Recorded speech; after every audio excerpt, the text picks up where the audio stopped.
warahmatullahi wabarakatuh. Hai, jumpa lagi dengan saya Fitrawati Azwar dari SMK Muhammadiyah 1 Pekanbaru. Saya adalah salah satu CGP Angkatan ke-7 dari Pekanbaru. Baiklah, di sini saya akan memaparkan tentang ide atau gagasan yang sesuai dengan pemikiran Ki Hajar Dewantara. Seperti kita ketahui, Ki Hajar Dewantara dengan sebutan Bapak Pendidikan memiliki pemikiran filosofi tentang pendidikan yang sangat mendalam. Ing ngarso sung tulodo, ing madyo mangunkarso, tutwuri handayani. Dalam hal ini, menurut Ki Hajar Dewantara, seorang pendidik maka dia harus menjadi orang yang memberikan contoh, memberikan tauladan kepada peserta didiknya. Ing ngarso sung tulodo. Seorang pendidik harus memahami karakter peserta didiknya. Di saat peserta didik membutuhkan arahannya, bimbingannya, maka seorang pendidik akan paham secara langsung dan memberikan arahan serta bimbingan kepada peserta didiknya agar tidak melakukan kesalahan atau yang membahayakan diri peserta didik itu sendiri. Begitu pula halnya dengan ing madyo mangunkarso, di tengah membangun bersama.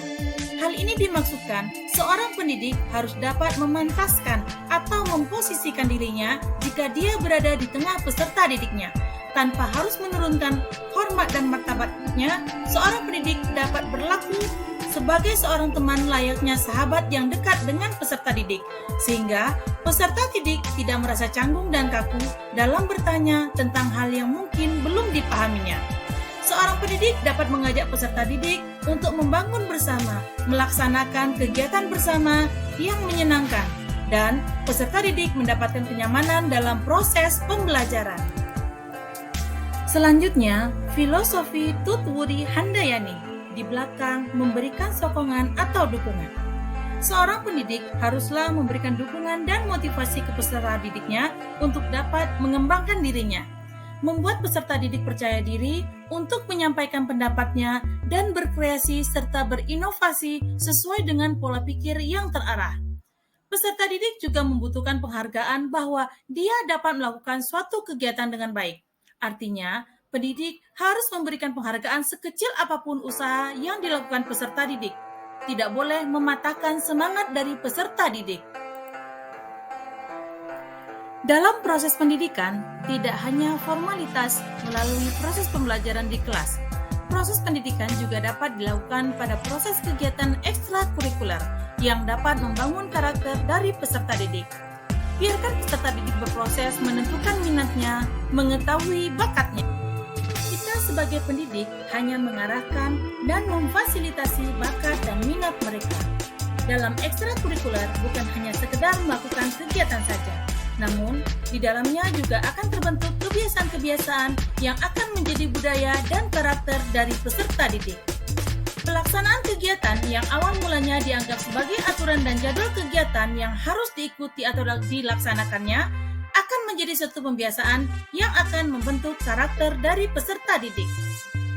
Sebelum menjadi suatu kebiasaan yang membudaya, tentunya ada 1-2 peserta didik yang enggan melaksanakan atau mengikuti kegiatan. Namun, dengan kita sebagai pendidik yang selalu memotivasi mereka dan mengajak mereka, suatu kegiatan yang awalnya menjadi suatu keharusan dapat menjadi kebiasaan dan membudaya. Hal ini karena peserta didik sudah merasa nyaman dan senang dalam melaksanakannya. Sesuai dengan kodrat alam dan kodrat zaman yang dimiliki peserta didik yang disampaikan oleh Ki Hajar Dewantara, pasti akan ada tantangan dan hambatannya. Namun, bagaimana kita sebagai seorang pendidik meminimalisir tantangan tersebut dengan mengurainya satu persatu sehingga yang tadinya sebagai tantangan malah berubah menjadi faktor pendukung dalam proses pendidikan. Keunikan watak peserta didik yang telah terbentuk dalam dirinya dari keluarga dan lingkungannya, dan kebiasaan pembelajaran yang selama ini dilakukannya, baik di rumah maupun pada tingkat sekolah sebelumnya, menjadi faktor yang harus dipahami pendidik sebelum pendidik melakukan suatu proses pembelajaran. Dengan mengupgrade kompetensi pendidik dan mencoba melakukan pembiasaan sesuai perkembangan zaman, maka insya Allah pendidikan yang disampaikannya akan dapat diterima dengan baik oleh peserta didik.